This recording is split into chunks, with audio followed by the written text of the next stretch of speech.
Good morning, everyone. Welcome to the Dawn Patrol. I'm Cliff Krieger, your host. We're expecting Eileen Delrossi to be here in about 10 minutes. We'll see if she's coming with donuts. The U.S. national debt is still going up.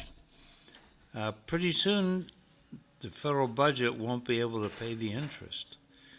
That'll be interesting. It's in the mid-70s out there. Not bad. Driving in. It's going up into the 80s. There'll be rain around 3 o'clock. So, not a bad day.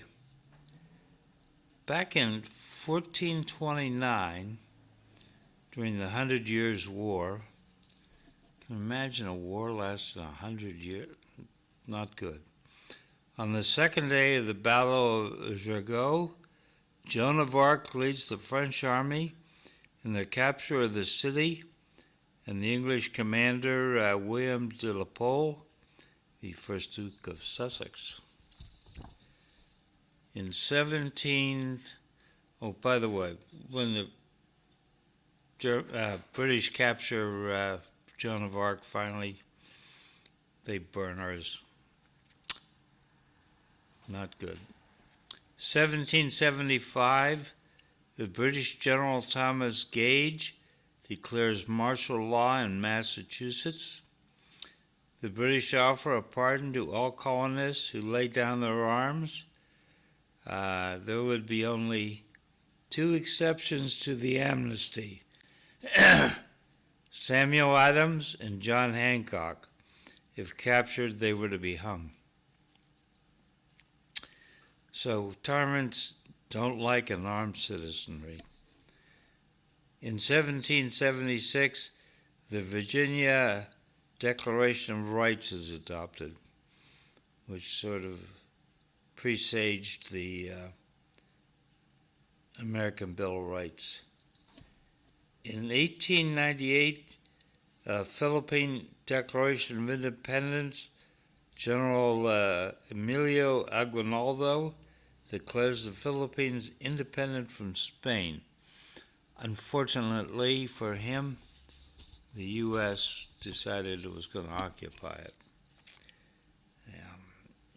They finally got their full independence on the 4th of July of, I think, 1946. Who's the they? The Philippines. Thank you. Before that, they were a colony of the United States. In 1942, Anne Frank receives a diary for her 13th birthday. And the rest is history. In 1963, the NAACP Field Secretary, Medgar Evers, is murdered in front of his home in Jackson, Mississippi, by a Ku Klux Klan member, Byron Della Beckwith. This was during the Civil Rights Movement. Also, in 1963, the film Cleopatra, starring Elizabeth Taylor and Richard Burton, was released in U.S. theaters, the most expensive film made to date, and also led to divorce and remarriage. In 1964, anti-apartheid activist and ANC leader Nelson Mandela is sentenced to life in prison for sabotage in South Africa. Nelson Mandela later goes on to lead South Africa. In 1967, the U.S. Supreme Court, in Loving versus Virginia, declares all U.S. state laws that prohibit interracial marriage to be unconstitutional.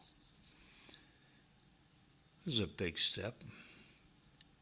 And in 1987, during the Cold War, U.S. President Ronald Reagan at the Brandenburg Gate publicly challenges Mikhail Gorbachev to tear down this wall, being the Berlin Wall.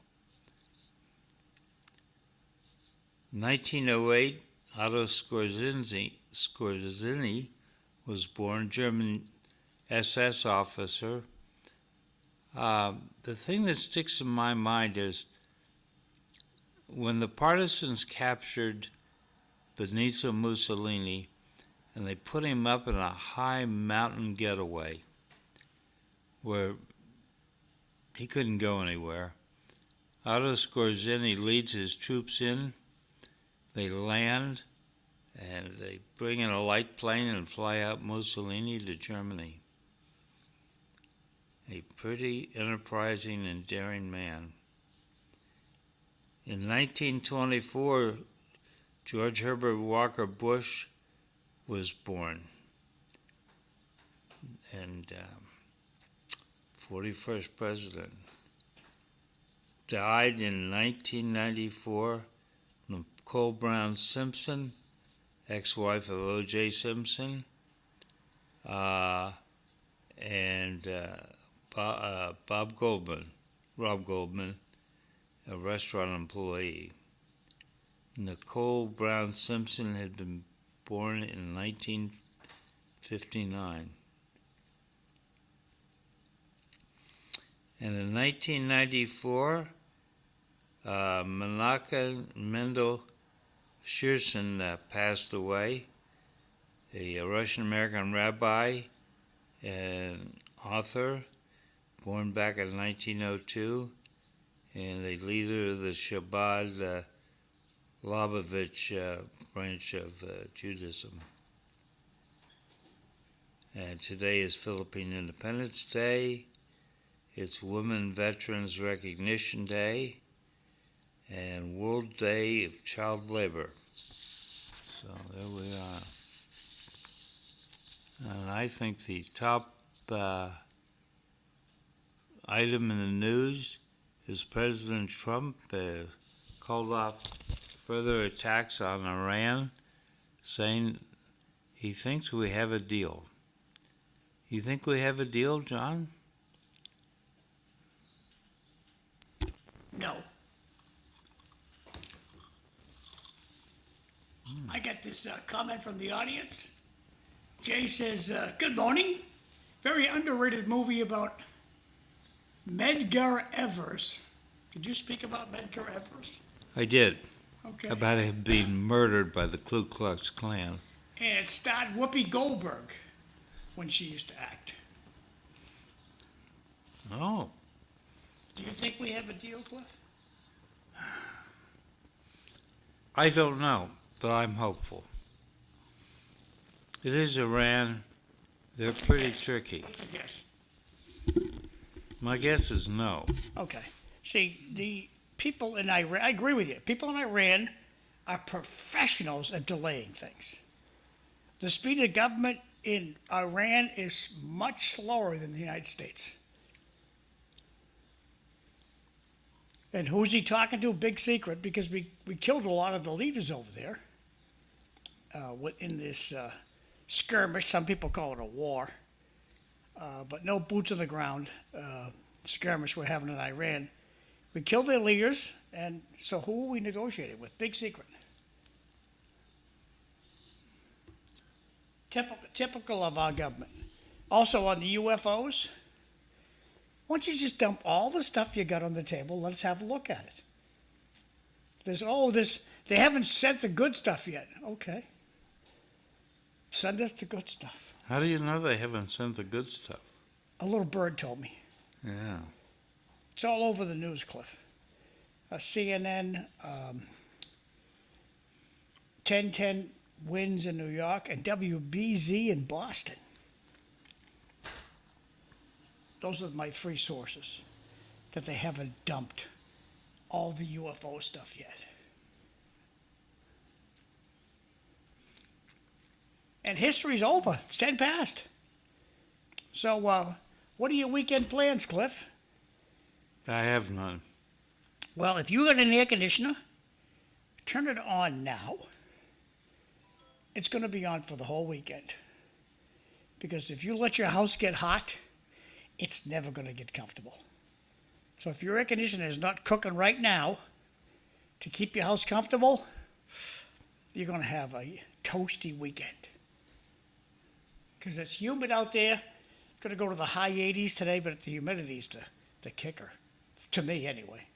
Do you like the humidity, Cliff? No. Okay. Is your air conditioner cooking now? Yeah. Good. So, but President Trump seems to be somewhat optimistic, talking about sending J.D. Vance to Europe to sign the paperwork. I think that's all. If we look at the optimistic side, this will be good for us, good for President Trump, good for the world. Oil prices will go back down. Inflation pressure will decrease. This could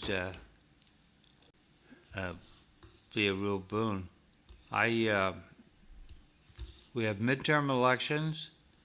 Normally the out of power party does better in the midterm, but this could be an exception. Well, it's going to be interesting to see what happens with the stock market today. Because if it goes down, that means everybody pulled out their chicken to leave it for the weekend. That's why there's a big, usually, the stock market's way down on Friday because the chickens pull their money out on Friday. But the stock market was up yesterday. Yeah, and we'll see what happens today. Yeah. Now, hey, Cliff, you got anything cooking at 7:15? No, why? We're going to call Jose. He's missing being on City Life today, so he sent me a text this morning. And he's on the radio. Okay. So we'll do a simulcast with him. We'll see how that goes. So I have this private theory that the half-life of a political memory in the United States is about 90 days. So midterms are in November. Presidents,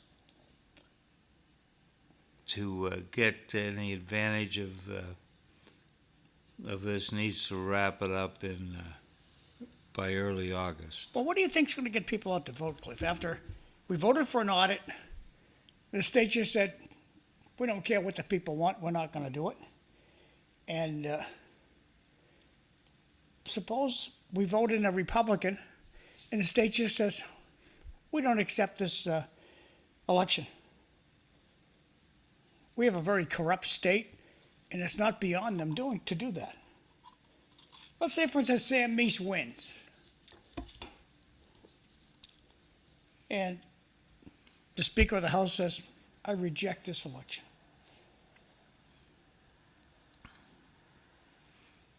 What can we do about it? The only thing we can do about it, besides pitchforks, is for a large number of people to turn out and vote. And if they voted for Sam Meas, to get Sam Meas to be our state senator instead of the cowardly lion that we have, Vanna Howard, and he overwhelmingly wins, and the State House decides the election's invalid, what are we going to do? I think that there'll be a lot of demonstrations in the street. Nah, the Republicans are lazy. We'll all go out and have an ice cream. We'll bitch and moan to the TV stations, and the Speaker of the House will have his way.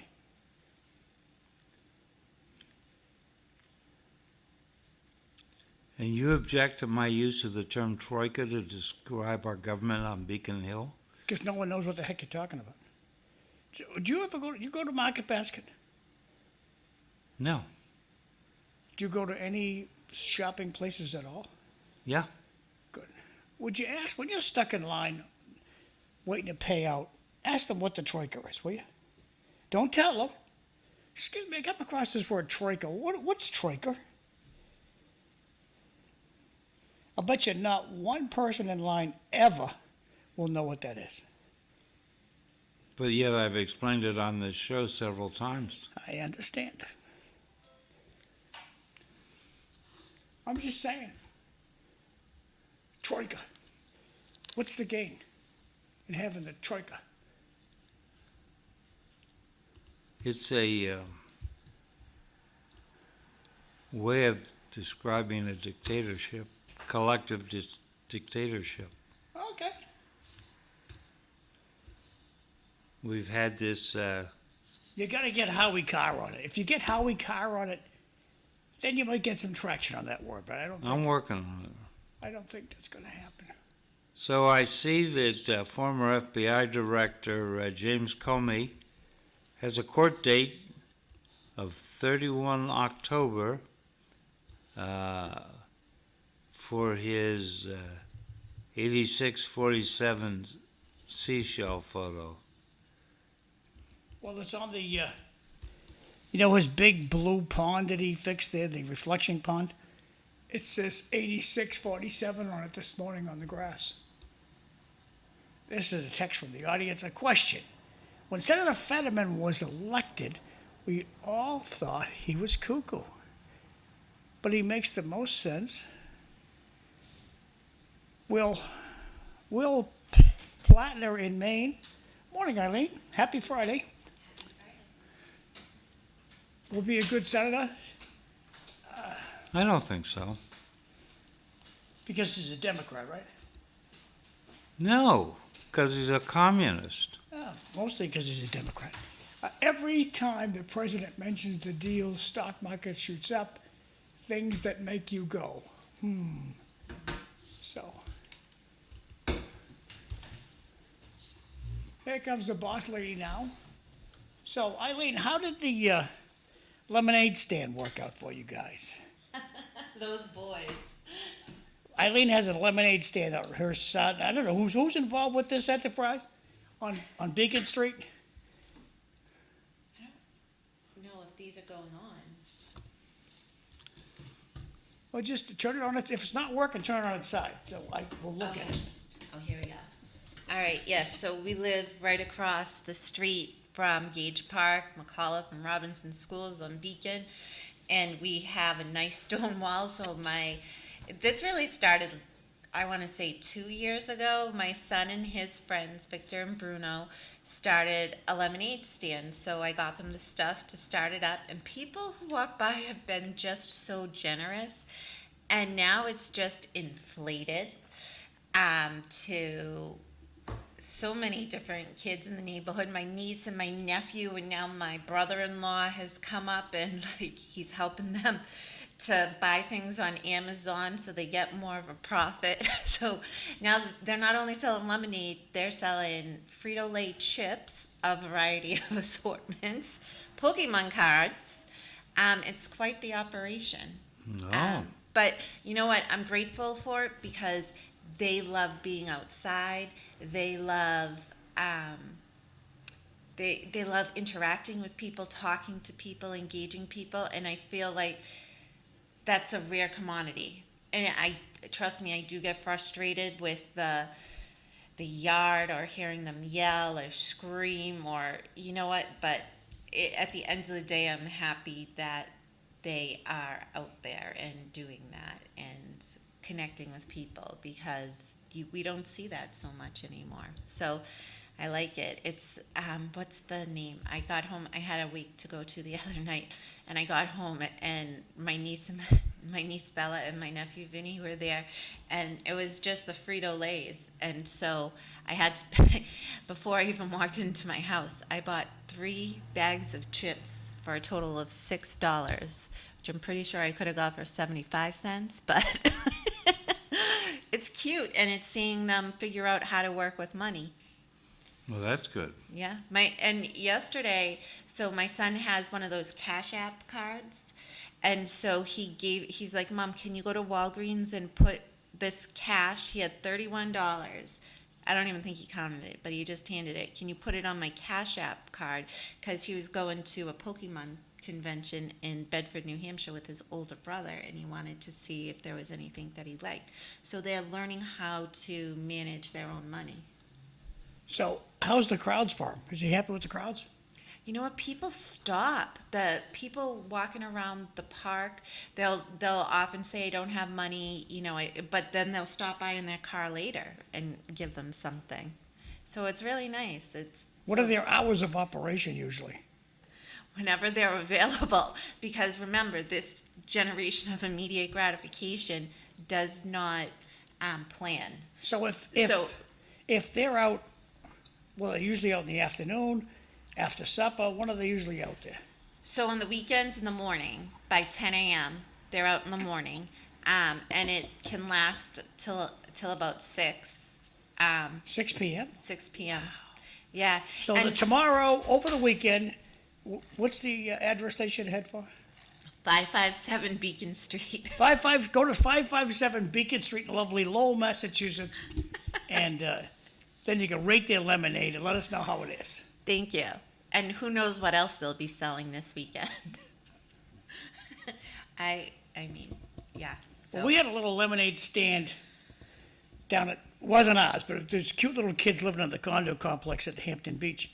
They set up a lemonade stand. The state cops showed up, the local cops showed up, and the firemen showed up. It was really sweet of all the life safety people coming by and getting a lemonade off the kids. It was cute. And I think just also too, just recognizing that that's really out of the norm now. People, we don't see that so much. And I was noticing yesterday afternoon, the house up the street from us, they had like a tent out because it was so hot. And the girl was underneath the tent selling lemonade. And one of my son's friends, his dad did housework for me, so I had to go. He ended up bringing me to the bank yesterday, and we drive by, and he's like, "What are they doing? Trying to take away from our boys?" I'm like, "I don't think they'll do as good." I don't know. For us older people, what is Pokemon? Their cards, they were a big hit in the early 2000s, and there are certain Pokemon cards that are worth lots of money. And there's I don't know, I'm still learning. They're sort of like baseball cards? Yeah, but take away the human component and put in some type of like a colorful rodent, maybe? Pikachu? Anime? Yeah. Like that, anime. Almost. Anthony was never really into it. At one point he was, and he collected a lot of cards. I feel like when my niece was younger, back in the early 2000s, they were bigger, and I found some of the Pokemon cards from when she was little, and they do have like a significant value to them. But I still am clueless about it. So, before you got here, we talked about President Trump saying he thinks he has a deal with Iran. Are you optimistic? I am optimistic because something's got to give at this point. Well, Cliff, what do you mean by the term optimistic? What does that mean? You have a positive feeling that this is going to end well. With an agreement. That's put much better than optimistic. Yeah, it took too many words. Well, no, I mean, people would say just that they're having a conversation is optimistic. Wouldn't you say? No. Okay, I got two from the audience. Teaching financial responsibility lesson number 1. Never report cash to the government. That's a good idea, Jay. That's a bad idea, Jay. On the news this morning in Boston, 2 kids got robbed while they had a lemonade stand yesterday. Great job, Mayor. Michelle Wu, right? Yeah. Yeah. I mean, it's sad. Like, I worry about those things, too, because, during the time that we've kind of developed this yard sale Well, don't you machine. have Ring camera? They're on Ring camera all the time. I had, So yeah. so go ahead. They're on Ring camera. I brought, so I told you guys I went to bingo at the senior center last How Sunday. crowded was that? Did they get a good crowd for bingo? Yeah, it was. Every table was filled. Jose Fantastic. Cervantes brought his mother actually. Wow. Too. Yeah, I went with one of my best girlfriends, and she likes to go to bingo with her grandmother, so it was fun. But I turned on my Ring camera just to check on them. Bad mistake, because they were having like a inner argument. Taking advantage of your absence. Yeah, and so I'm grateful that my brother-in-law goes up there when I'm not there, because, yeah, Because boys will be boys. exactly. Boys will be boys, yes. Back And- over to Cliff. Worse is girls will be girls. Thank God girls are girls. Well, you're lucky girls are girls, because you got a good woman, both of you. Well, that's true. I got this word of the day email that I signed up for, and today's word of the day is blandishment. Do you know what blandishment means, Cliff? Only vaguely. Well, tell us what you know, Cliff. Yeah. It's someone putting forward some sort of presentation. Blandishments are nice things that you say or do to convince somebody to do something. Blandishment is usually used in the plural form. Flattering, coaxing, or enticing words and actions used to persuade someone or something. Are you saying that can be in the presentation format? Is that the right word, blandishment? Yeah. Yeah, it is. What was yesterday the word of the day was saturoon. Did I say that right? Boy, I gotta put that up there. Saturoon. Say SATUR. N-I-N-E. NINE, yeah.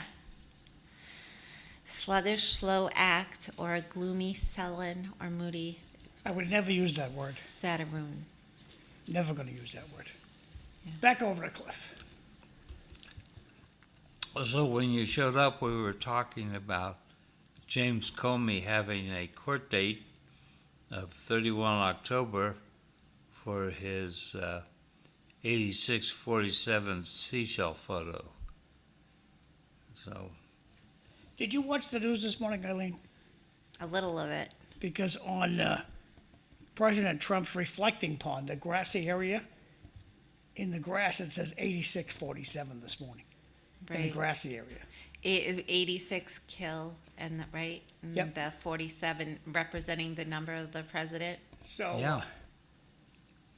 I'm sure they'll get the culprit that did that. We have satellites all over Washington, D.C., watching everything. We'll string them up. String them up. Remember that from the old Westerns? No, you don't remember. Okay. Cliff remembers string them up. What does string them up mean, Cliff? Hang To them hang high. someone. Hang them high. String them up. I was more taken aback this morning by hearing about and I don't know if you have this in here, you most likely do, the Harmony Montgomery court decision that was thrown out about the father, which made On a me, technicality, yep. yeah. Too bad. See, that's where I think execution should be in order. He'd be dead now. Oh, he's gone. Yeah, then you hang the jury and the judge. No, they just do another retrial and just say, okay, well, Can I ask a question about cemeteries? So yesterday I went with one of my friends because his mother had passed and they finally got the headstone, which is beautiful. And then I went over to my father's grave and there's this huge bush covering his headstone. And I'm wondering, are the cemeteries supposed to take care of that, or Cemetery's not going to do nothing unless you tell them. Okay. They have acres after acres after, like you have dresser drawers. Unless somebody tells you, Eileen, the third drawer down won't open, you're not going to investigate that. So you got to call the cemetery office, Okay. tell them what you want, and they'll tell you that's your tree, you got to pull it out. That's our tree, we got to pull it out. They'll tell you what. You got to call the office. They won't just do stuff automatically, because when they do stuff automatically, those were my plans. Right. Honestly, that's what I started thinking about. What if somebody planted that when It's she your lot, first right? passed? It's your mother's lot, Yeah, yeah. and if somebody planted something in your yard and you don't like it, you have a right to pull it up. And that's your lot, and you have a right to have it taken care of. I don't think you can pull it up yourself. I think the cemetery has to do all that stuff. Most cemeteries won't let you operate anything in the cemetery. All right. Yeah, because I saw the trucks all around. I'm like, why wouldn't they just snip this? Because they weren't told to. Okay, I got it. All right, thank you. Call them Sorry. up. That was it for my off-the-cuff questions. You got any cemetery questions, Cliff? Did you get permission from Arlington National yet? Oh, no, I haven't applied. You're not going to go there. I need to get organized. It's reservations only. If you don't have a reservation, Yeah. So, So, Mr. Comey said he just saw it there, but I don't think very many of us think that it was a natural arrangement of seashells. Do you? I don't No. know. Stupid. Yeah. Is that what he's saying? That's what he said. Okay. Was that when he had the Easter Bunny? He was out to dinner with the Easter Bunny, or You want to go The sit Tooth over Fairy. there and I can put you on here? He has to produce the show. Oh. We don't. you're not asking me these questions? No, I was asking Eileen. Oh, then I'll just shut up.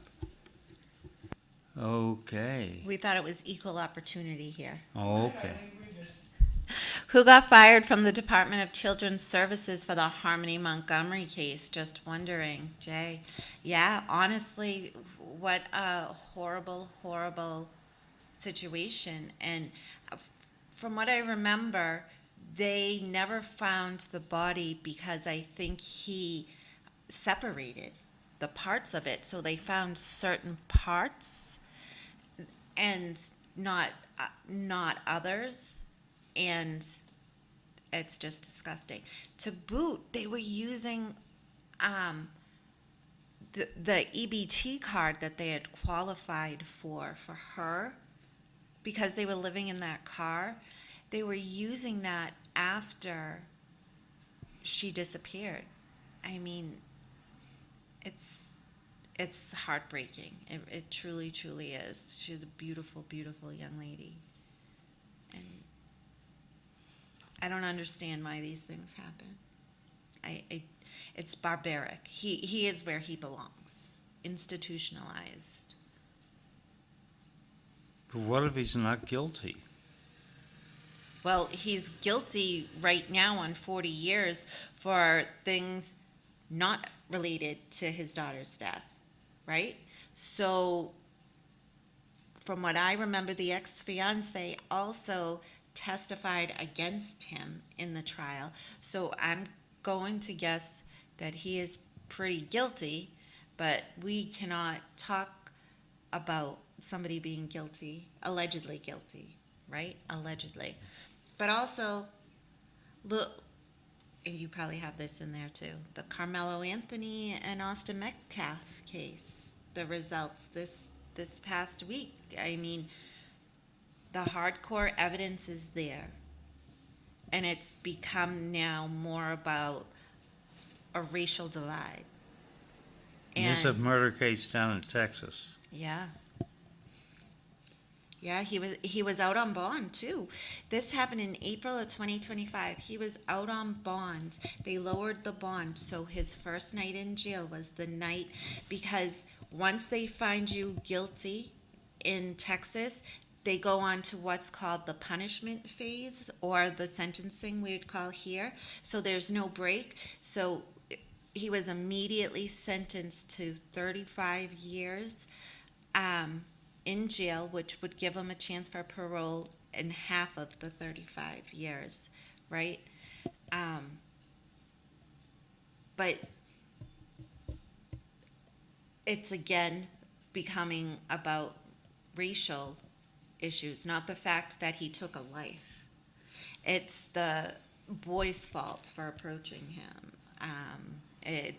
He was in the wrong tent. He was asked to leave. He was threatened. I mean, when Mr. Comey saw it, why didn't he condemn it? He put on social media and never said anything about how bad it was. His social media account should have been suspended, Jay. Yeah, I mean, again, there are rules for some, but not all. And I mean, it's just the way our life, our society, our world works apparently now. Well, let's cut to the bottom line. Should he be convicted? Or is this a free speech issue? Well, all right, so 86-46, right? I mean, who knows? It's so vague. 86-47. It's so vague to say that and would take so much meaning. So whoever started to do that knew that. And and taken in the fact that there's been 2 attempts of assassination on this president already. I mean, 3. Butler, Yeah. the golf course down in Florida, correspondence dinner. All right. Oh, yes. 3. And then we had that guy outside the White House shooting at the security. I don't think we ever thought that got to the point of being a serious assassination attempt, but Yeah. I always kind of chuckle to myself.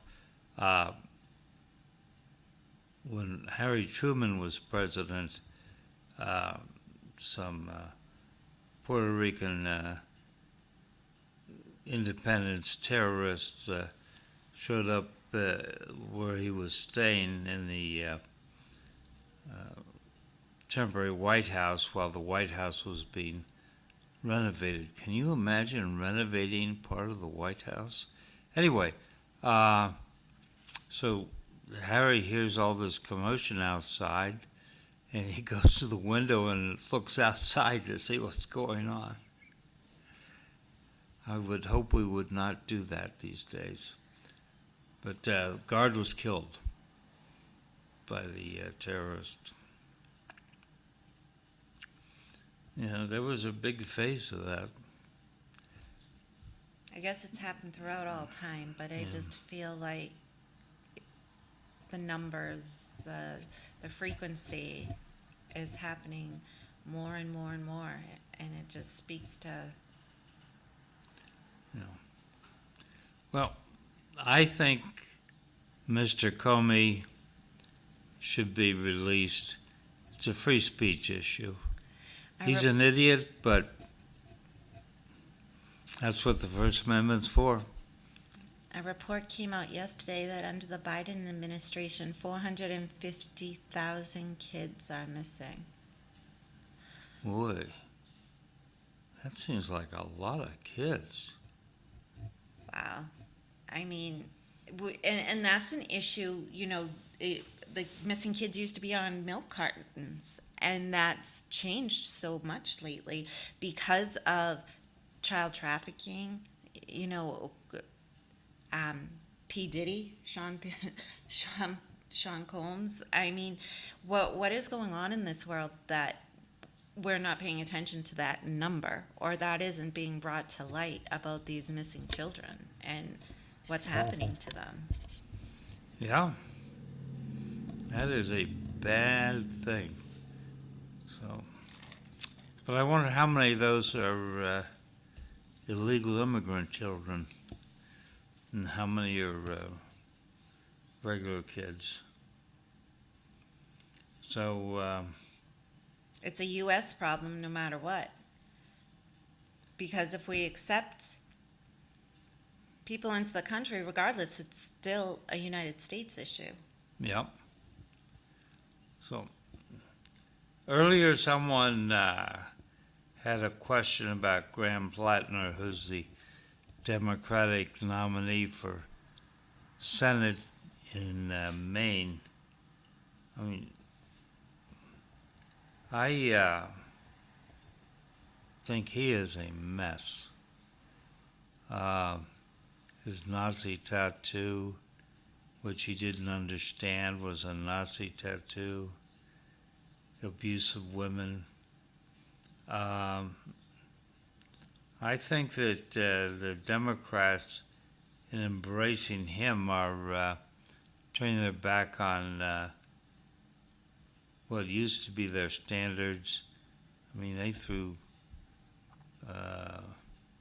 congressmen from up north of Chicago out of Al Franken out of Congress. They got him to resign.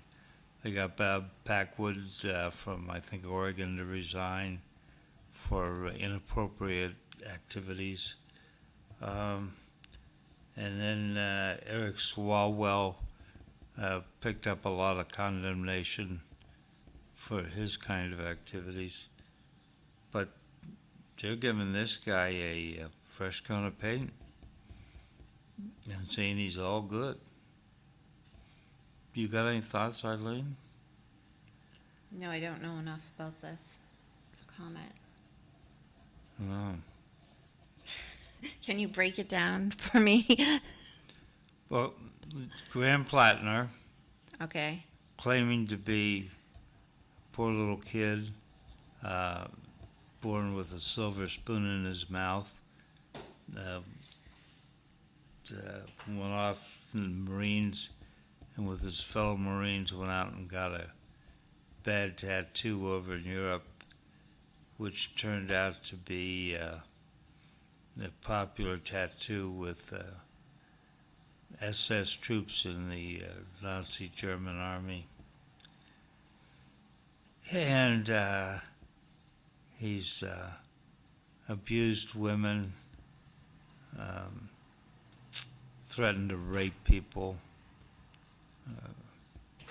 He took his girlfriend out of a cab and twisted her arm behind her back and took her up into the apartment and put her in the bedroom and locked the door.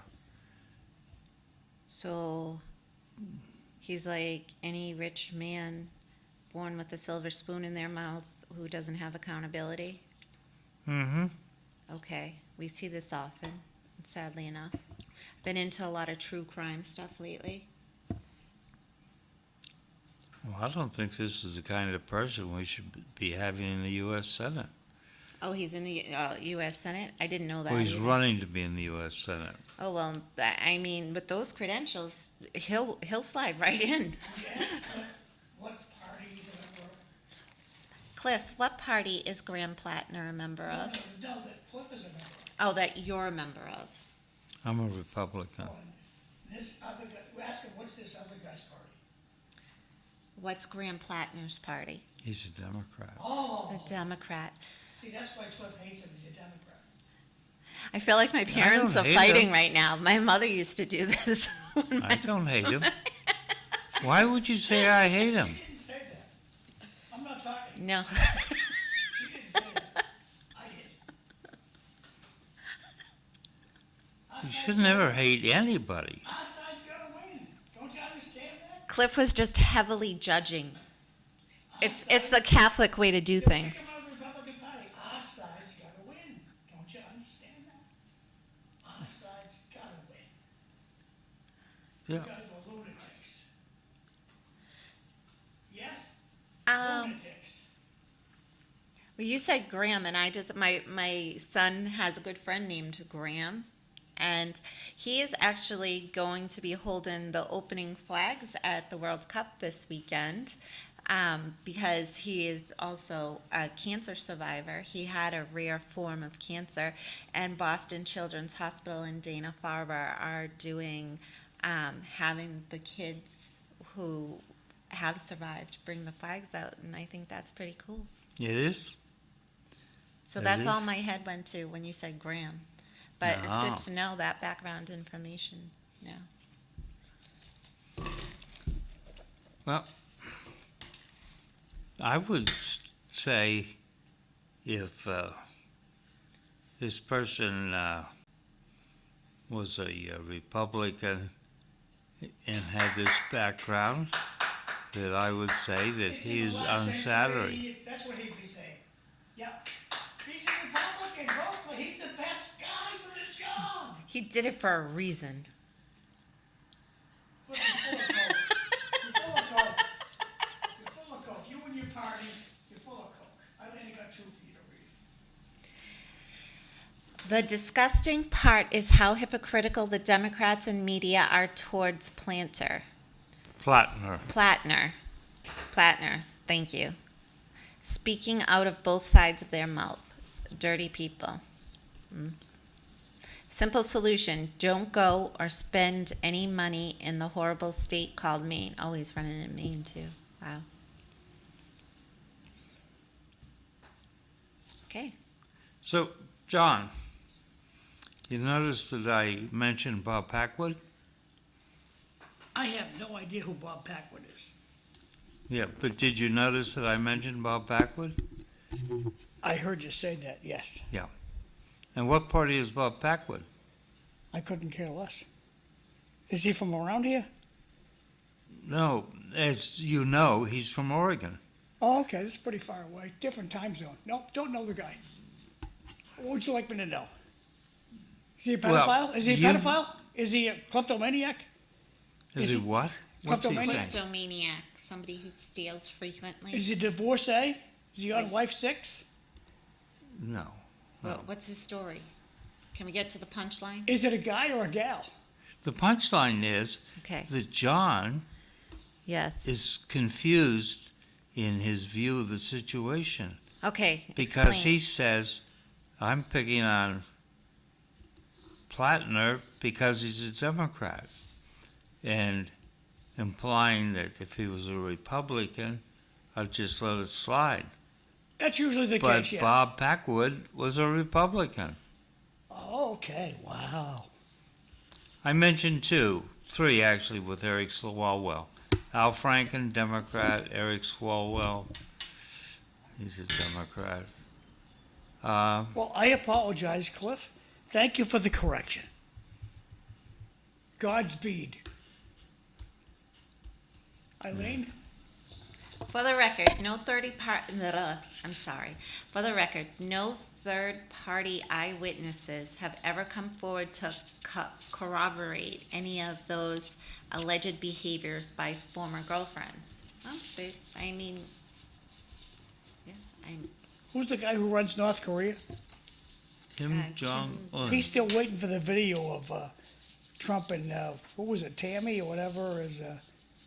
Wasn't Tammy. Who was the porn star with Stormy? Stormy. He's still waiting for the Stormy DVD Daniels. with Trump and Stormy. Ay, ay, ay.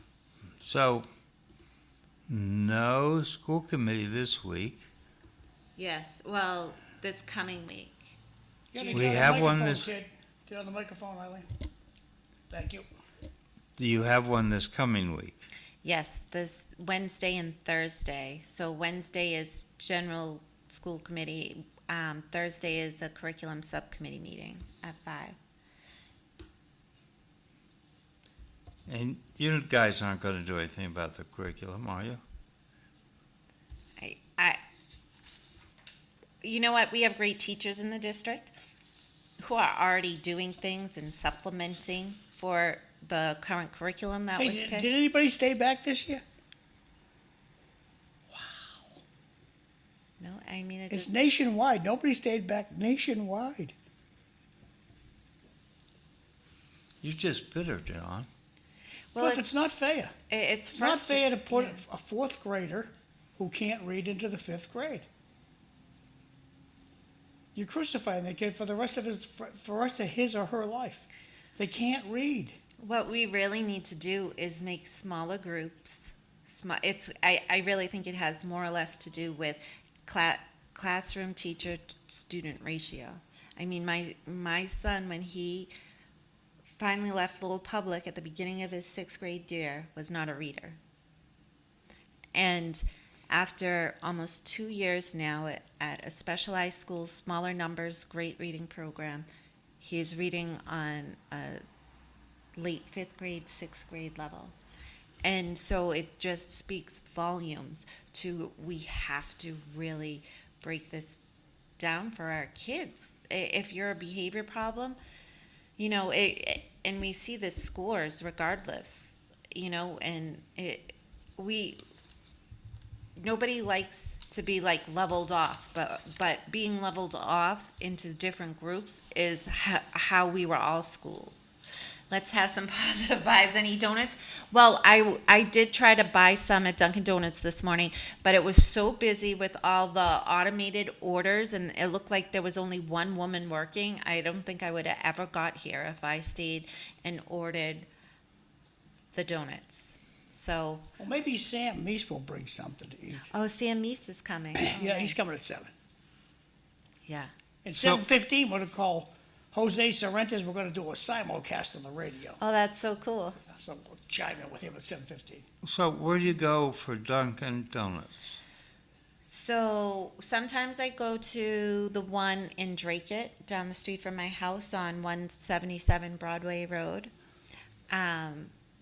Other times, like this morning, since it's on the way, I go to the one in the DCU, the small one, Dunkin' Donuts on Bridge Street. And that parking lot is a nightmare. I hate that parking lot. Well, what's the matter with Top Donut? They have a drive-through. They do. Yeah, but you know what? Then you get McDonald's breakfast sandwiches up the street. But very true. I just was in a, because I like the app. Well, You know what? I use could've- the app. Cliff could have brought donuts too. Yeah, that's Cliff, right. You drove by donut stores on the way here. I do. Yeah. Yeah. Do you? He goes a unique way because he called me this past Monday after the show, and was going by the Moody School. Okay. And he That's let High me know Street. that That's High Street. the flags were not at half staff. Oh, okay. And so I honestly don't think he does, because he goes a Cliff's way. And then what do? Do you go left on Fairmount or not Fairmount? No, Hey, you go right? Take a right on Manson. He's good. Hi. No, he'd go I up come like down Florida. Mansard, 'Cause you take a can't- left. I go by that dilapidated funeral home and take a right. Hey, Sam. Hit the high street, take a left. It's locked. Okay. We'll be right out. Thanks. Bye. Hit Rogers Street, take a right. Hey, Eileen, can you scoot out? Let Yeah. Sam in. You locked the door, kiddo. But leave it locked now, so just let Sam in. He's our last guest. Okay. Yeah, that's good. Beauteous, thank you.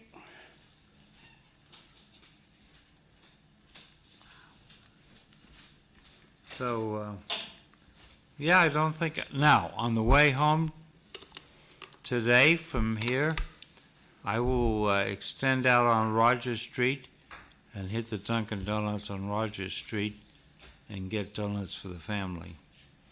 And that should be good. So, John, what do you think about this extending liquor license hours by 1 hour until the 31st of July? Stupid. Why is it stupid? I've been to enough conventions where the collective intelligence of your group goes down with the size of the group. And when you add alcohol, it's just a very caustic ingredient. Someone's going to get killed, And for the little bit of tax money that we're going to gain out of it, I think it's pretty risky. I think it's stupid to go to 3 a.m. Obviously, you like it, but I think it's stupid. It's not obvious that I like it. Just because I asked the question. We're going to have a public meeting in 2 weeks to discuss it on the License Commission. And Well, FIFA will be all over by then. Why would you be doing it then? It's all over. Oh, the opening of the bars. Oh, the 3 o'clock in the morning? I like that. so this is Sam Meas, who is running for state senate I'm going to widen the shot. in and, our district. What is it, First Middlesex? There we go. There you go. A little bit more. I know what I'm doing, Sam. You want to do this?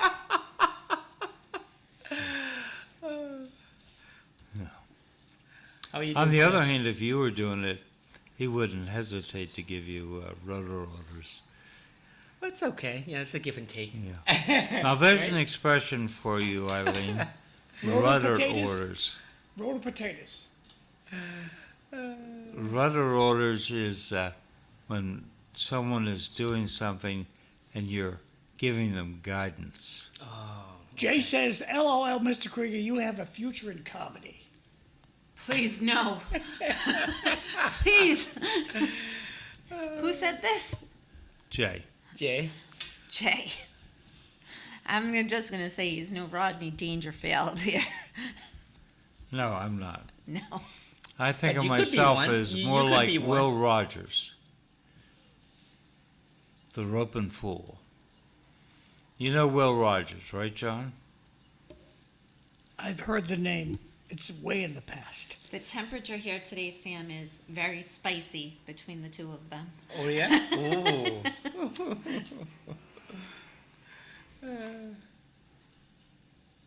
Well, you're right. It's a past. He died in the 1930s. Airplane accident in Alaska. Take off.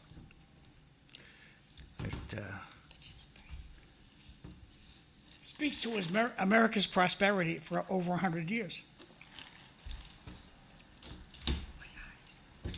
The Cliff, when we finally get bombed here in the United States, do you think it'll change our perspective on war? When somebody blows up New York City or Boston? I think that it will cause people to realize that you can't let Iran get away with having a nuclear weapon.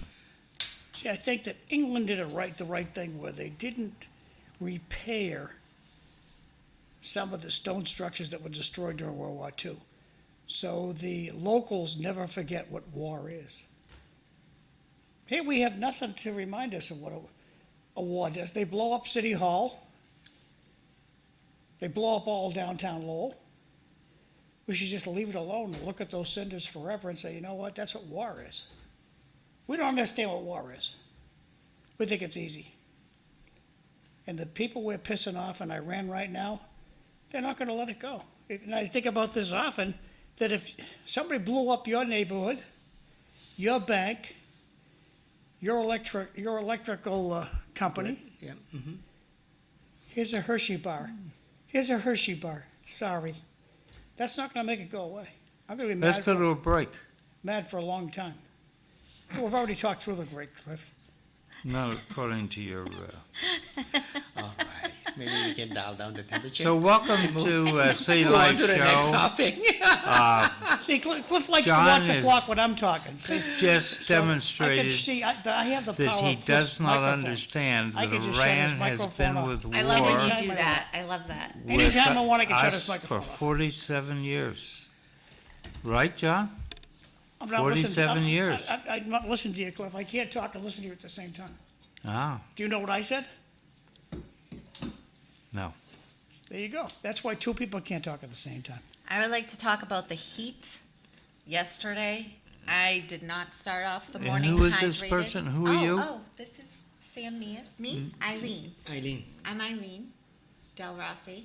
I'm Cliff's co-host, and I think I'm just going to talk right now, even though he is the host. I wanted to talk about the heat and how important it is to We stay. won't say anything, you're sitting in the wrong chair, but I'll fix the names. Okay. Oh, sorry about that. That's okay. So yesterday I That's it. started off the morning, and I just took my dog for a walk, but I didn't realize how hot it was going to be. So I could feel myself like dehydrated, and I don't think I drank enough water or had enough liquid, and I meant to order an iced coffee, and I got a hot coffee, but I basically passed out at one point yesterday from the heat because I was in an unair conditioned car running errands with my friend, and this morning I'm starting the morning off right, a very large iced coffee you with go. lots of ice and lots of water. But the importance to stay hydrated in this weather because it's come on really quickly with the humidity. But hopefully it'll break tonight with the thunderstorms. With the We hope. thunderstorm, I'm welcoming it because I've been suffering from allergy so badly. It's been for the past 5 years. I've never had any allergy problem before until 5 years ago. But this year, for some reason, it's getting worse on me. So I have to take medication in order Yeah. to control it. Otherwise, I would be sneezing, my eyes would be running with tears, nose running. The and tree everything. and the pine pollen, that's what's so bad. But the fact that you can just even see it in the air is major. On the furniture, the chair. Yeah. I washed my car. 10 minutes later, it was all jello That dust on the hood of the car. It's So amazing. let's Intense. introduce Sam Meas. Oh, okay. Okay. And this is Sam. Sam, you're the first person I've looked up in Grokpedia, the new challenger to Wikipedia. Oh, So you Grokpedia. have a Oh. entry in Grokpedia someone put up for you. And Can you explain what Grokpedia is? Yeah. do you know what Wikipedia is? Yeah. Grokpedia is the competitor to Wikipedia. Oh, congratulations. Oh, thank you. Well, I didn't know that, so I'm gonna, after this, I'm gonna check myself out as well. So if you want to look something up and you think Wikipedia has too much of a progressive tilt, you can always try Grokpedia.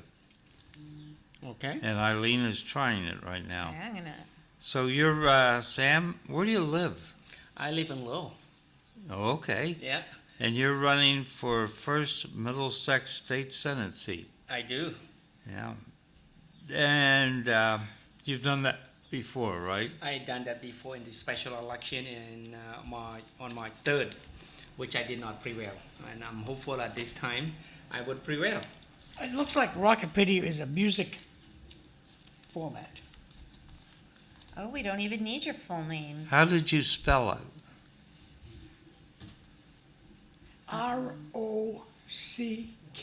Rockapedia. Do you always drop the I'm gonna leading send it- G? I'll send it. Would you please send it to Oh, me? Cliff, never mind.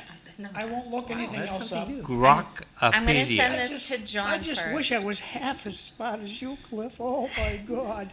Smartest person in the room is here. John, I just sent it to you on Messenger. Alrighty. And I'll send it to you. So, Is this what you do? Like when you go home, you list of things to do? Grokpedia, Wikipedia, the right side of Lowell blog, agenda for Mondays and Fridays, lunch, agenda for Monday and Fridays, Grokpedia, Wikipedia, right. And then go ahead. Go ahead. I'm sorry. I to- never to- heard of Susan Whips before today. This is what you sent me, Eileen. Oh, did I send you the wrong thing? Oh, it's not up on screen. Sorry, I put it up on your screen. Got too many screens open over here. Yeah, so this is Grokpedia. Yep, and then if you scroll up, or can you shrink it down a Yeah. little? There we go. Yeah.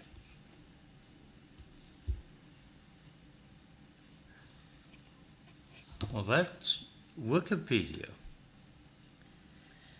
That's Wikipedia, John.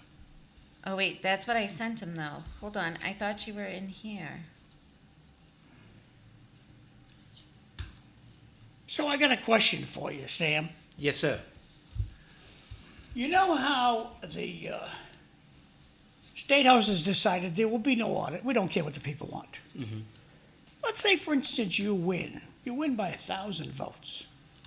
And the Speaker decides it was a bad election, do it over. What will you do about it? So the question is, what would I do about it if the House of the President or the Senate want to do over? Yeah, he doesn't like the result. Oh, no, that's wrong. Yeah. That's a corrupt election. I order it be disqualified. Mm-hmm. Sorry, we're going to keep Vanna. And he doesn't even have a second election. He said, I'm not going to accept those results. I'm keeping Vanna. I'll get on social media. I'll gather people, thousands of them, hopefully throughout the district, and protest. We'll launch a protest, and that's the only way. Because don't be surprised that that's not the plan. I don't accept this, because the Speaker has decided he doesn't accept the results of the audit. Mm-hmm.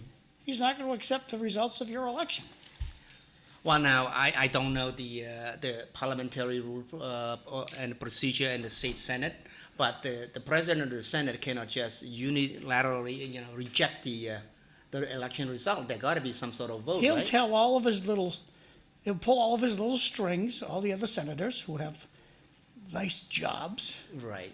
$30,000 for each job he's given them, and he'll tell them, we don't accept this election. Well, Pass and a law. I'll do what the Democrats do best: their tactics.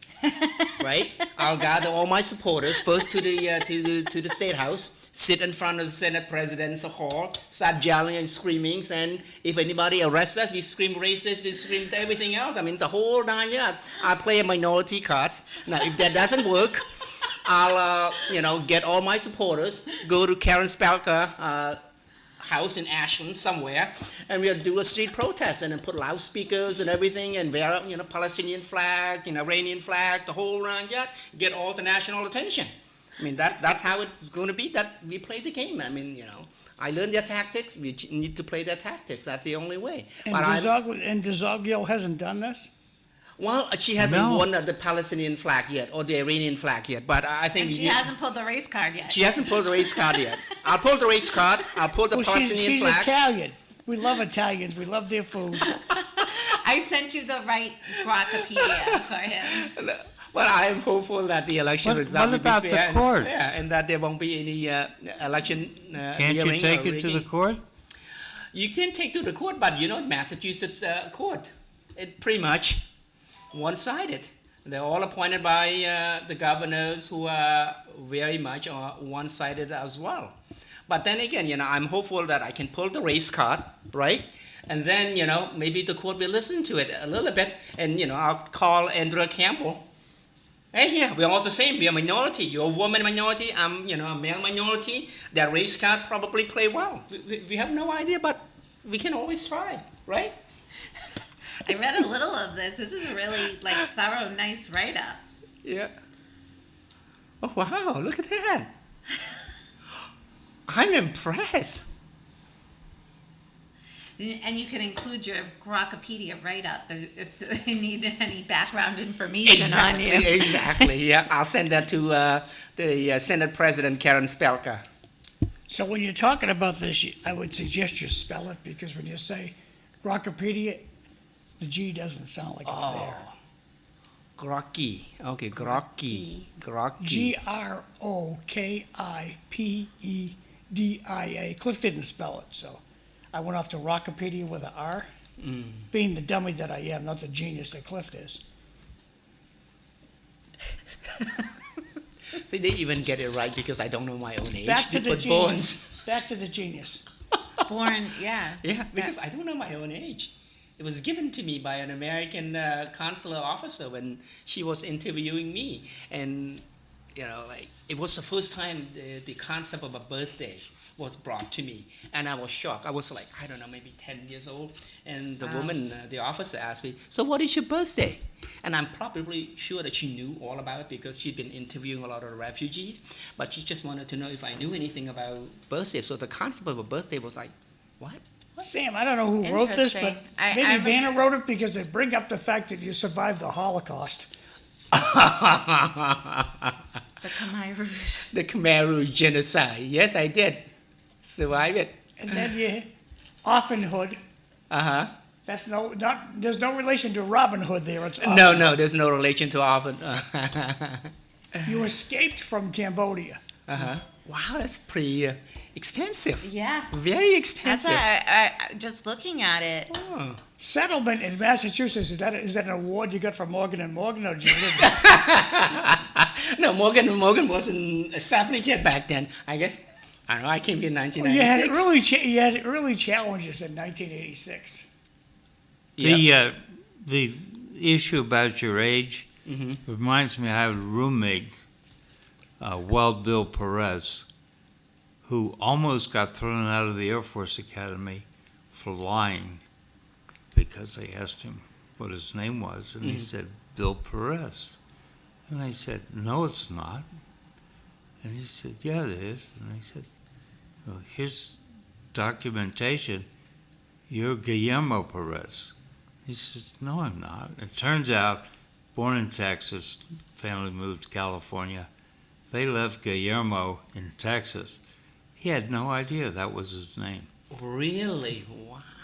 Look at all this stuff they got. Oh on my Sam. God, John, it is very expensive. Very Don't expensive. hit print. Don't hit print. This is Yeah. 45 pages. I sent it to you on text too, Sam, so you have it. Great, thank you. And look at the what did Look they at use all the for references. The yeah. Low Sun. The Low Sun is being used as one of them. They went to your Ballotpedia, campaign website? My campaign website, everything. Wow. WBUR, yep, I did a long interview with WBUR when I ran for Congress. So awesome. we're The going to be Patriot. merging with someone else here in a second. Okay. So what are the big issues you're running on? Audit the state legislature, Yep. lowering the cost of utilities. I mean, that's my biggest thing. That's pertaining with affordability that a lot of my Democratic opponents are running on. They're running on affordability, but they haven't done anything. For me, affordability is get rid of those delivery charges on the utility bills that we have on both gas and electric. You know, the delivery charges comprise about 2.5 times the cost of the actual usage, basically. So, for example, if you have a usage charge of $100, you know, the delivery charge is about $250. So your total bill is $350. Now, that $250, in my opinion, represent, you know, taxes that being, you know, taxed to us on the income that we already paid taxes to already. And then when the Democrats are talking about affordability, they don't look at these things at all. You know, in the electric bill, you have the customer charge of $10. And then you have the, you know, like... We're going to charge you for paying us Yep. with a surcharge.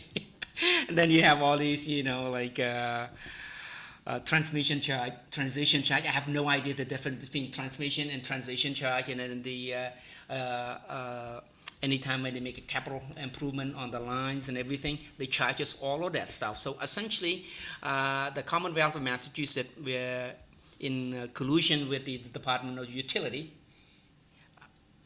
are colluding together to charge the ratepayers more money than they should. I mean, here we have a for-profit, multi-billion-dollar conglomerate that is based in the UK, charging us for everything under the sun that a normal, typical for-profit corporation should incur onto itself. So, for example, if they issue a bond to buy 10,000 miles of cable, you know, that's their issue. But in Massachusetts, the minute they lay those cable in Massachusetts, the ratepayers are paying for that. That is inherently unfair. And my Democratic opponent has been silent on this issue.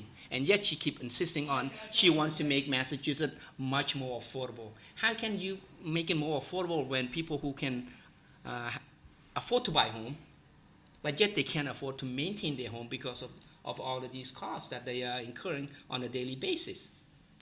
So my I priority have to would admit, be- I was My National Grid bill for last month was eye-watering.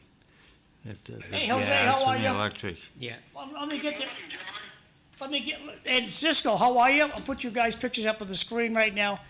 We're I'm talking doing about good. our friends down at WCAP this morning, Jose Cervantes and Francisco Maldonado, and we're calling from City Life, a little bit of a simulcast this morning. Who are your guests this morning, Jose? We're keeping it alive. We have somebody coming in from Thrive to talk about an event they're hosting this weekend. And I believe we have an artist here on the studio in the back room. I think for the 8 o'clock hour, he's going to come in and talk about what he does and all that. And then Cam Shea from Barica, he's on the planning board. He's going to be calling in about an event they're having in Barica for my treasurer's mom that passed away a couple of years ago. So, you know, it's Friday, fun Friday. You know, we got to keep it light today. We had a jam-packed week. So. Now, we don't have a light day here because Cliff's the host today, as always. Eileen Delrossi's here, and our special guest is Sam Meas, Republican candidate for state senate. Good morning, Cliff. Sam, how are you, my friend? And Eileen, how are you doing? I don't think Cliff's talking to you. Oh, my goodness. Is he mad at me because of the book selection I gave him? I want to know how he likes that book. What? It's muffled. I know it is. It's going to be muffled over there, too. Okay, so it's gonna stay over here. Yeah, it is. Okay, all right. Because it's going over this microphone. Okay. It's just that's WCAP. They have a bad, it's not on us. Why do you say I'm not talking? Because he's talking to you, you don't answer. We're trying. Jose said, "Good morning, Cliff. How are you?" You guys have any events that you're advertising over there for this weekend? Do we have any plans for the weekend? I don't know. You got any plans for the weekend, Cliff? None. Eileen? Lemonade stand, 557 Beacon Street. We sell chips, Pokemon cards, lemonade. Eileen has a bootleg lemonade stand up on Beacon Street if you want to head up there. Yep. So, John, are you the secret bidder for the old Superior Court? You got some of that money out, that $1.92 million? You know, I'll tell you, Cisco, they're already in there. The constructioners are already in there, starting their work. Sam, what are you doing for the weekend? I have 2 events to go to three things. I'm going to do door knocking from 9 to 12, and then I'll go to a graduation party, and then I'll go to another graduation party, but I can be available in between. Where are you door knocking? I'll be door knocking in Lowell, in Pawtucketville neighborhood. Okay. So, Cisco, what are you doing the weekend? I'm going to try to unwrap my boat and do a little waxing and get it ready for It's the too water. hot for that Hopefully, stuff. Are you nuts? Next week, it's in the water. It's too hot for that stuff. It's going to be 90 degrees. Did he say he's No, doing but waxing? I'll be out there with the hose and stuff, so if I get a cold, I just wash myself down. Eileen has something to say. Go ahead, Eileen. Did you say you're waxing yourself? Did you say you're waxing yourself? Waxing. Yeah, I'm waxing myself. Yeah, maybe. Hey, you guys, we're going to leave you go. You guys have a good show, good to chat, and we'll talk Oh, wait, to you. before they go. Cliff has some important words. For Jose, I will be finishing up reading the Pope's encyclical so I can get to that book he recommended this weekend. So he's going to hope to get to the book you recommended this weekend. He's finishing up the story of the Pope. I'm excited to hear that. So, sir, before we get off the line, so Northtown Plumbing, he's including the electrical tech site, 978-454-4980. Well, but just on that note, I prefer Fagundes, just to put that out there. I prefer Fagundes plumbing and heating and cooling. But just so you know that. Go ahead. Go ahead, Jose. So Uncle Bob texted in and said, can you please ask John if he'll be leasing parking spots to the residents of the new apartment building where Heinz Tavern used to be? You know, I have that request is from the apartments next door, and there's a parking shortage, and no, we're not going to lease out any parking spaces. We already share the parking lot just because we can with the Rogers school teachers, and we probably get at least 15, if not 30 teachers a day that park in the parking lot. So, to let it go, no, we're not gonna lease out any parking spaces. And you can thank your city councilors that you have no parking spots. Sir, you're the best. We'll be, hopefully we'll be joining you on Monday for the Monday Dinner Club. Sounds good. We're going to, the Hangout in Drake. Brand spanking new restaurant, within 30 days, I guess they opened. Took a ride by them last night, and also, so I'll see you Monday at 5:30. All right, sign this up. Hey, thanks, guys. Have a good weekend. Take care, John. Thank you. Bye-bye. Have a good one. I thought they were gonna be with us for the whole 7 o'clock hour. That's why I thought the phone would come over here. Oh. That's why. Oh, they have their own show right now too, right? Well, they gotta do commercials, and what happens is, Oh, yeah. the public access hates commercials. So, it's just, I'd rather stay away from commercials. So. That was pretty cool, though. Was that the first time? No, we did it like, the first week Jose was doing it, we gave him a call. So today, we'll give him a call. I don't know if it's, there was a rumor it was his last day today. We'll see. I don't know. Well, that'd be unfortunate. Yeah. Well, he'll come back with us, so we'll still have the same amount of fun. So, Okay, so go back to our thing, right? So the other thing is I want to tack on is the audit. I really do want to bring about genuine audit based on the voter approved in November 2024. What that means is that we will not only be auditing the state legislature, which probably result in some net saving, but it would not be significant enough. What I want to see is to have the audit the entire state bureaucracy. We need to hire outside auditing firm to come and audit independently and let the chip fall where it may.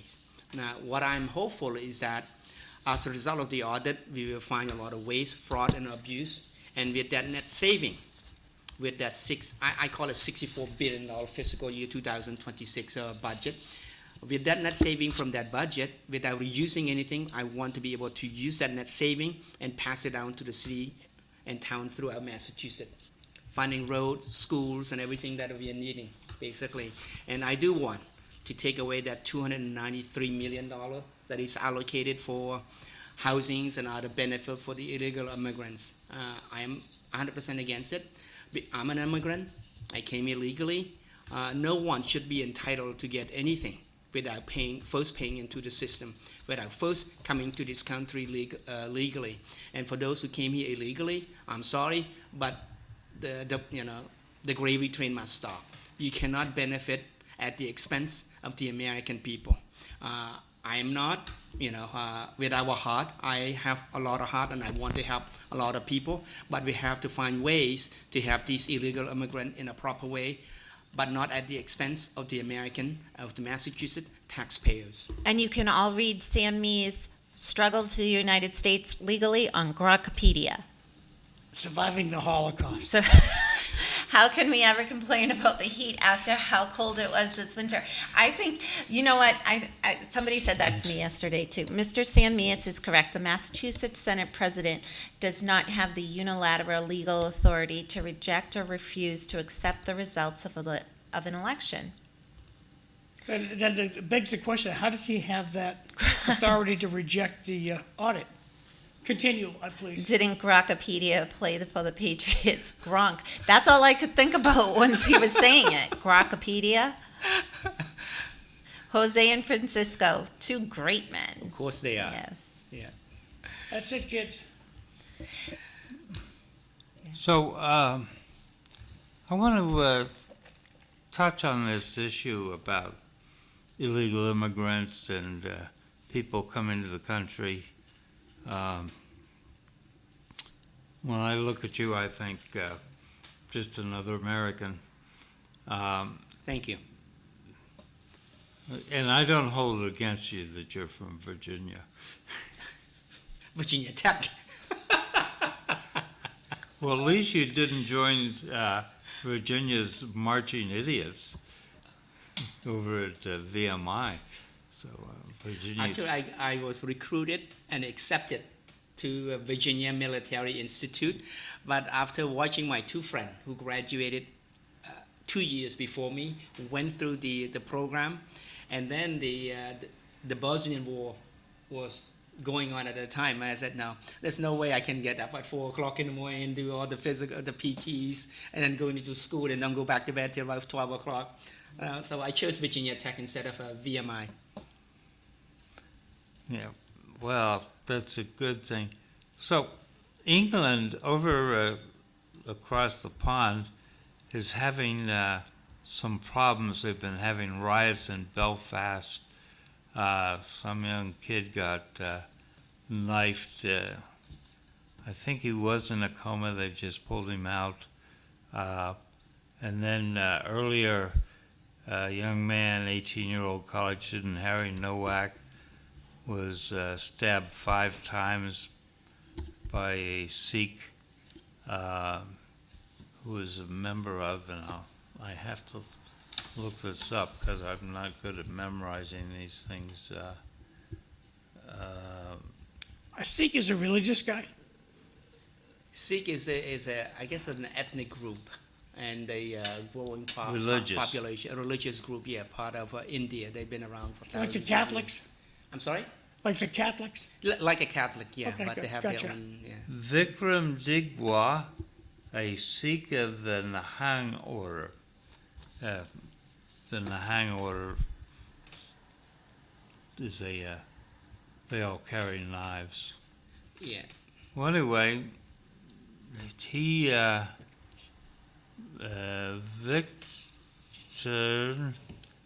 Victor, knifed this guy, Harry Nowak, 5 times. Nowak's laying on the ground, bleeding. The police show up, and all Nowak can say is, "I can't breathe." There's an expression we've heard before. And the assailant says, "He racially assaulted me, insulted me." So the police handcuffed this dying guy. And then he bled out and it was all over. So there was a trial. And the protests among the native stock, they've taken to going to police stations and all taking a knee. Sort of a reminder of The George Floyd. the George Floyd thing. Yeah. So there are large issues about assimilation and integration in England with the immigrants. And so, I mean, my thought is, welcome to the country, don't ruin it. Well, look, I'm speaking as an immigrant. America is a great country because people from all walks of life, different cultures, coming to America to seek a better life for themselves and for their prosperities, right? Now, in order to have a better life for themselves, they need to assimilate to our way of life, to our cultures. I wouldn't be as successful as I am today had I stayed and lived in Cambodia presently. Who knows, I would have been dead by now because of the various political and economic condition. So that's why I am proud to be here to embrace and assimilate to our way of life. You know, my assimilation to our way of life may be different from Eileen, who was born here, different from you. But the core principle is that I'm an American. I recite the prayer religion. I believe in America. I believe in American exceptionalism. And we need to share that. We need to ingrain that. We need to teach that to our children in school, to be proud to be an American and not to be ashamed. Can you speak a little bit about the American exceptionalism? Because during a recent trial in Texas, the judge was asking questions for the jury members to if they believed in American exceptionalism and what that is. Like what? Basic principle would be freedom of speech. No other country allows its citizen, permits its citizen, and guarantee in its law We call it the Constitution. That is basic freedom of speech. You can, say anything you want about anybody, practically. That's basic. And then you can criticize government. You can criticize the president, elected official. Our judicial system is fair.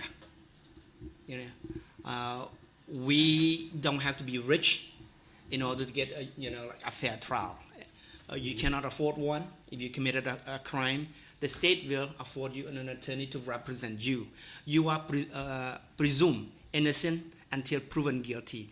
The state has to prove to the jury of your peer beyond a reasonable doubt before you are convicted. And that's American exceptionalism. That's basic principle that we have here. Other than that, everybody has an opportunity to succeed. No matter where you come from, how you started, but the process is there to allow you to succeed. I came here to this country with $150. That's because some gentleman who looked like a Santa Claus on an airplane on Swiss Air, I babbled some English to him. He knew that I'm an orphan. He took out his hat. I swear to God, he was like a Santa Claus to me. I didn't know anything about Santa Claus at the time. He walked up and down the airplane and collected $150.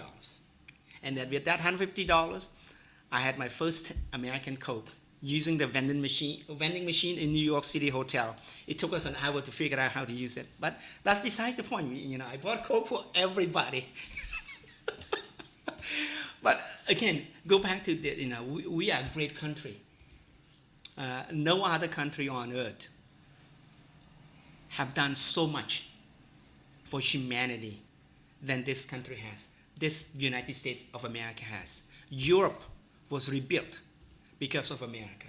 Japan was rebuilt because of America. Without our exceptionalism, our skill, our resources, the world won't be as it is today.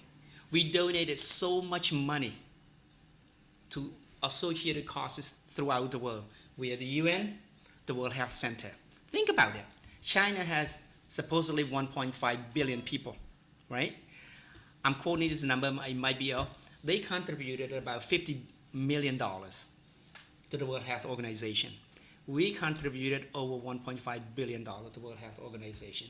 Now that we pull out, WHO is in a shambles. They depend on us. That's an American exceptionalism. We provided support, money, technology, expertise to help the world. The UN, we contributed so much to the UN, and the UN in turn used that money that we donated to the organization to help people all around the world. We brought about peace. I know that we are, as a country, no country is perfect, but America, being it, it is today, being the sole hegemonic power, have done so much for the world. Think about what would happen if Russia or China is the sole hegemonic power in the world. We all would be speaking Chinese or Russian right now. Yeah. Good. I think Cliff put it well earlier. No government likes an armed citizenry. But in America, it's the law. It's the law, yeah. And that's why I'm so proud. We are the only country that I know of that guarantee that the rights to bear arms to the citizens, so that the government serve us. I mean, gradually here in the People Commonwealth of Massachusetts, we don't have much of that freedom. They have been restricting it, and the impact of the gun restriction law has been on the law-abiding citizens. I got some Russian undertaker buddies, okay? And I would see them at convention. So I asked him, I said, what's the most fear Russia has of the United States? He says, the rednecks. The rednecks that you have living in the southern part of your country are crazy, and they all have weapons. So we most fear the rednecks. And to come from a Russian, that was interesting to hear. He's afraid of the rednecks. No. So Eileen, you know what a redneck is? Yes. What is a redneck? A white homeboy from Texas, rednecking down and South Carolina, Louisiana, they're all over the place down there. catching cattle a redneck. I don't know. I disagree with Yeah. that. I mean, I've seen redneck in Massachusetts, in Western Massachusetts too. I mean, it's just the way of life. Right. We label people because they act and behave differently. They have their own subculture that they are comfortable and live with. These people are down to earth. I party, I drank, I smoke among the rednecks, so I know some of them. And once you get to know them, they are just Good down to earth, good people. They are as American as you and I, but it's just they have different subculture. Now we have altogether. Google to the rescue. Eileen? Oh, good. Redneck is a slang term typically used to describe working class people from rural areas, particularly in the southern United States.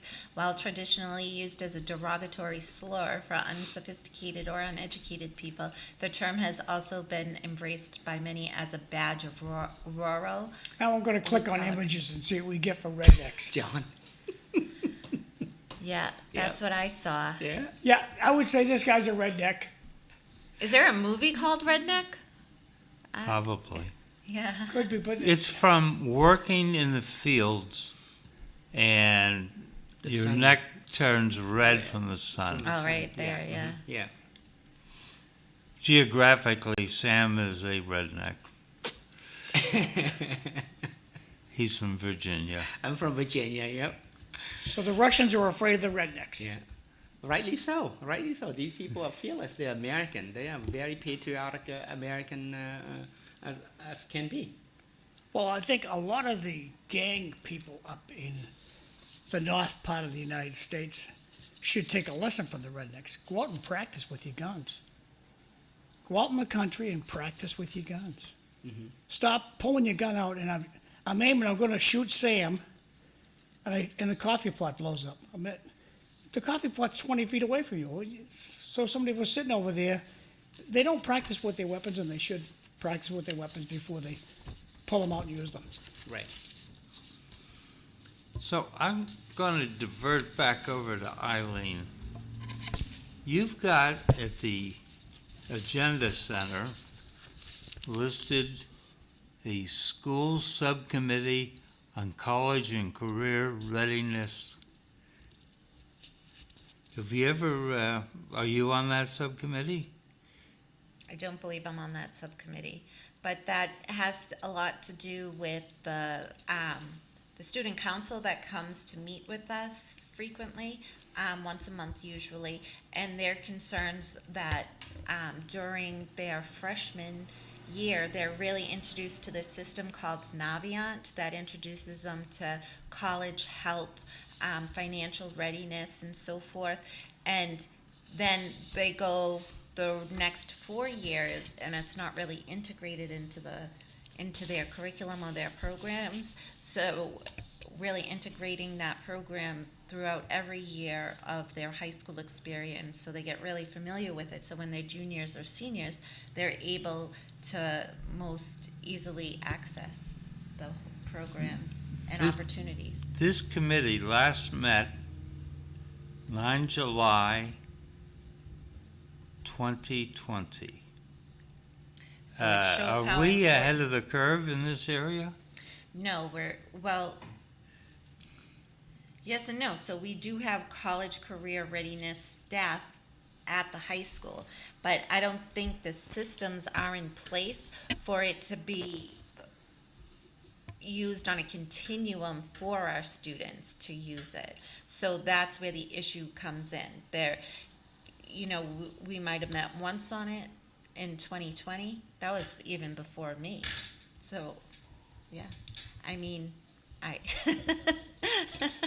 so I'll be interested. We're still carrying them on the Agenda Center. And the school the subcommittee for special education hasn't met in a year and a half. I know. And I have the impression we're not doing that well in special ed. I am the chair of the special education subcommittee, and a lot of that is having to do with the school at the Jundak, and that not being prepared. One of the tasks that we tasked the special ed director with was looking at programs and at the schools and making them more fluent. So maybe one CSA classroom flows into another CSA middle school and so forth. So it's more of a smooth transition, because not all elementary schools carry programs. But the subcommittee hasn't met in a year and a half. Yeah, so thank Should you. it meet soon? Yeah, we will meet soon. Eileen, I got two for Thanks, you. Cliff. Unfortunately, kids nowadays are taught to be victims. They are not taught hard work, good values, and respect for others. Poor parenting. Yeah. Well, yeah, don't I'd like forget to about the say redneck Jay is woman. on the spot there. Don't forget about the redneck woman. If someone from the South is a redneck, what is our label here in this horrible state? A northern redneck. Here are some redneck It is women. a northern redneck. That's what it is. This is And- what images of redneck women. Back to you guys. Yeah. And I guess, I do think it's a part of parenting, but I think it's a part of the generation with the kids, because even when I go to wake my son up, it's almost like my fault that it's time for him to wake up. Like, they don't feel that accountability. And I guess maybe, yeah, poor parenting, but we had it on us that we were responsible for ourselves, our siblings, our family. You had a role in making the family work. Yeah. And today, that could be looked at as a form of child abuse. I think it's the general societal issue. We have such a low expectation of everybody, in that we want to care for their feeling. We don't want to hurt their feeling, and that's the problem. So it passes on from the home to the school, back to the home. It's a vicious cycle. Parent expects teacher to discipline their children, but yet they do not have the courage to discipline their own kid, and that's the problem. So in a way, our society has changed. We have two parents working to buy all these things for our kid so that they can be happy, but yet we don't have a lot of time to spend with them, and as a result we have allowed technology to raise our children, and who knows what happened with technology. You have all these things, all these influencers that tell them, hey, you don't have to do anything. You have to Right. complain and moan, and then your parent will respond to you, and that you play a victim, that you have this disability, mental disability day, whatever you call it. Right, and we do live in the age of YouTube influencers, and that's something we've never seen before. And look at like a Mr. Beast, who all of a sudden made all this money, and you can get money for clicks and this and that on YouTube now. And so kids could think of that as a way to make money. And Exactly. even yesterday, when my son had asked me to go and put money on his Cash App card, and I was going to Walgreens regardless to get allergy medicine because the allergies are so bad. He's like, Mom, just make sure you don't spend my money on those allergy medicines, even though the allergy medicine was for him. I'm like, of course, I know I would never do that, but it's a total different generation, and they do rely on their own victimhood to Yeah. get by, but they're not victims. They're They're living not. their best lives ever, and they can self-advocate for themselves better than anything. I do not worry about my son being able to self-advocate for himself, his needs, his concerns, because he's definitely learned how to do it, and he takes big bites out of life, and he learns the hard way from his mistakes. I mean, And- is there any chatter amongst your school committee colleagues about teaching parenting in schools? No.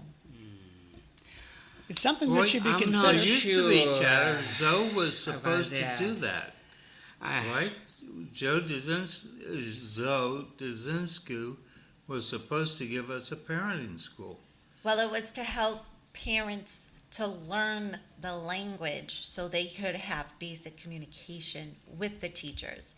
Not all parents. So prior to that position being created and then dismantled a few years later, there were they worked under a social worker, but there were parents or staff that used to go out and help parents prepare their kids for kindergarten. You're going to have to make a lunch for them. You're going to start reading to them a few minutes a night, and book awareness, and this and that and this and that, and really spend time with them to help them become aware of how their lives will change once their student enters kindergarten. And I think that would be something great to introduce back to the school system. But, we as a school committee, we go and we get these reports, and then we say, we're told everything's good and fine, and when there's obviously detrimental problems throughout the school system. Eileen, a slight shift in subject. Are the schools not subject to the rules of the Commonwealth of Massachusetts with regard to flying flags at half-staff? I know this is your major issue. I did reach out to your school committee person to address that. I told you that Monday, right? And Right. so he was going to look into that. And I'm not sure. I don't know if it was just forgetfulness, or whether or not it was a quick text message could have, like, with all the principals, please put your flags at half-staff, or custodians, right? And so what's the system there? It may be worth looking into. Motions have to be in today. I'll put in a motion. What's the procedure for flying when the state? Don't bother the Oklahoma at noontime. Not the school department. Oh, yes, they do. You don't think they'll go home at noontime today? I don't know. So, Eileen, one last question on this subject, and then we can move on to happy thoughts. I got 3 texts. Okay. But a lot of redneck women are great cooks. Yeah, I bet. We also didn't grow up with landscaping companies and house cleaners and DoorDash and permissive parentings. Yes, my son Yes. thinks DoorDash is a part of the food pyramid. Teaching parenting in schools is an excellent idea, Mr. McDonough. I beg to disagree. If that is the case, then there got to be a volunteer organization, churches and Buddhist temple, Jewish temple, to teach newly married or newly parent how to parent. But we should spend How about single moms? go to the same thing. Single mom, go to churches, pagoda, synagogue to get parenting license. School should be an area where we could concentrate to teach children, our student, Well, reading, since writing, nobody and stays arithmetic. back, Sam, what's the gain? I'm sorry?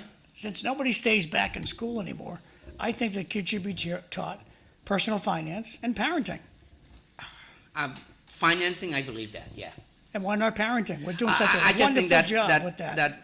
it's a personal responsibility and accountability in that sense that, That's- if you decided to be a parent, you should be mature enough to seek help in other places, and that government resources should not be teaching you how to do that. It's just my opinion, John. Yeah. But definitely, I personal understand what financing. you're saying, but right now what we're doing is not working. But did Agree. you flunk out of parent school? Did I flunk out of parent school? No, I did not. There was no parent school. There was. But you did well, right? Your parents. Okay, and They so how does modeled it? the Okay, whole thing let's for ask. you. Let's ask Eileen. If she's a single mom, what kind of parent do you think Anthony's going to be? That's a loaded question. Okay. I don't know. Do you think he could use a little tutelage? I could, or he No, could. he could. Absolutely. I believe as parents, we're all going to mess up somewhere, no matter what. We stumble, we fall, we figure it out. I think he will do the same. He's going to, the fact that he said he wants to get married and have children. I don't think I've ever said that even growing up. You know what I mean? I don't even think I saw that for myself. Mm-hmm. But the fact that he says that, I think is beautiful. And I think that I hope as a parent that I've taught him how important it is to be selfless as a parent, to put everything into your child too. I can only hope and pray that, but See, I don't know. From my view, single moms are busy enough just trying to get a few extra bucks to put their family circumstance in a better light.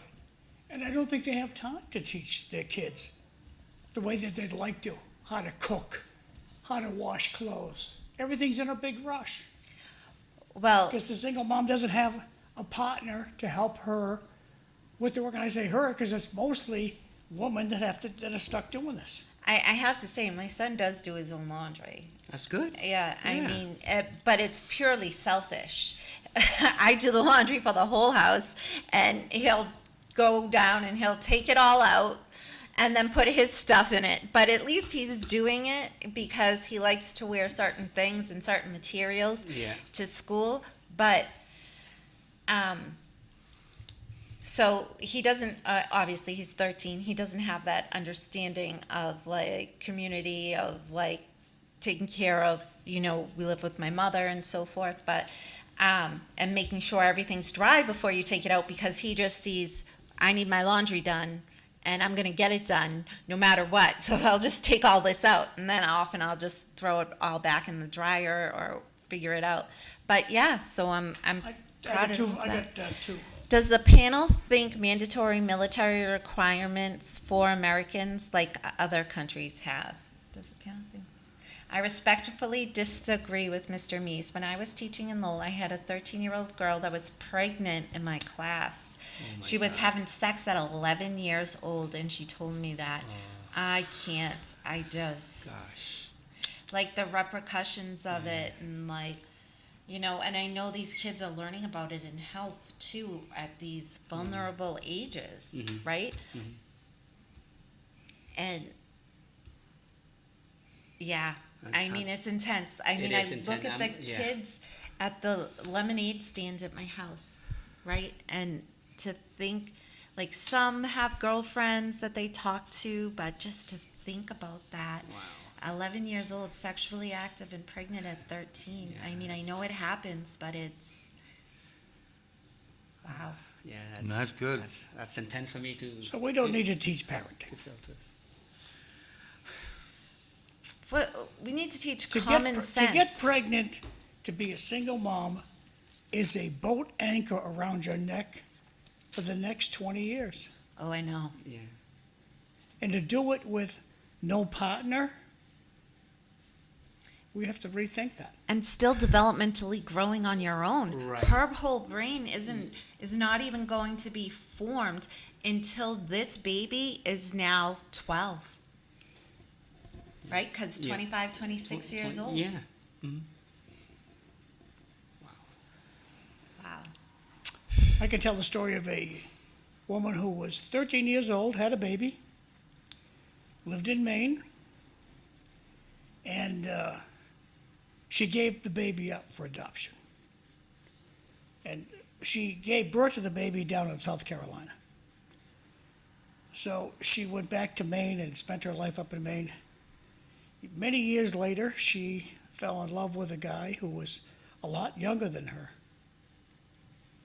And so they plan to get married, so the family comes up from North Carolina to go to the wedding, and they have to tell the couple, she is your mother. Oh. It happened. It's a real story. Wasn't until the wedding. Yeah. She's your mother. Why didn't they tell them ahead of time? They didn't know. Wow. This happened probably in the 1950s, before we had text and all this good stuff. Yeah. Instant photography. Wow. Time is short, Cliff. This All is right. like the Springer version Eileen, of quick city life. question, Eileen. Yes. Is there a period in the school committee meeting where the random citizen can come in and put forward the idea that all schools should be painted purple? Why? Why purple? Why can't it be orange? My favorite color. Why don't we just take the rainbow and paint the schools each Eileen, color? focus. Is there a period in the school committee meeting for individual citizens to put forward their views? Yes. Okay. Do you have to register with? You know what? That's a good question because I know city council has a public comment period, but I don't think school committee has a public comment period, honestly. We'll talk about that Monday. Okay. Sam, we're down to the end. Your elevator speech. Why should we be? Great show. What's on the panel? What's on the grill for the panel? I like hot Italian sausage. Oh, great. A filet mignon, medium cooked, not too well. I still want to see that blood oozing out when you cut the meat open. That's delicious. All right, Sam. Tell Lemonade stand for us me. about who you are, your campaign. Hello, What you're running everyone. for. My name is Sam Meas. I'm a candidate for state senate. Comprised of Lowell, Dracut, Dunstable, Tewksbury, and Pepperell. My campaign message would be too simple. I have two platforms that I want you to think about it. It's all about hitting you on the pocketbooks. One thing is I want to audit the state legislature as well as all the state agency so that we can find out waste, fraud, and abuse, and whatever net saving we get from those of the $64 billion budget that we have for fiscal year 2026. I want to give it back to all the city and towns. Second platform would be to lower your electricity costs, utility costs, so essentially make it much more affordable again. I want to get rid of, if not all of it, most of those delivery charges, particularly the customer charge of $10 that you have on all your electric bill. And every other charges that the electric companies are imposing on you, essentially it's a tax without representation, and you are paying to the electric company. And National Grid, Eversource, is a multi-billion dollar corporation. National Grid is a British-owned multi-billion-dollar corporation. They shouldn't be charging you, making profit of you. So please consider voting for me so that I can fight for your interest.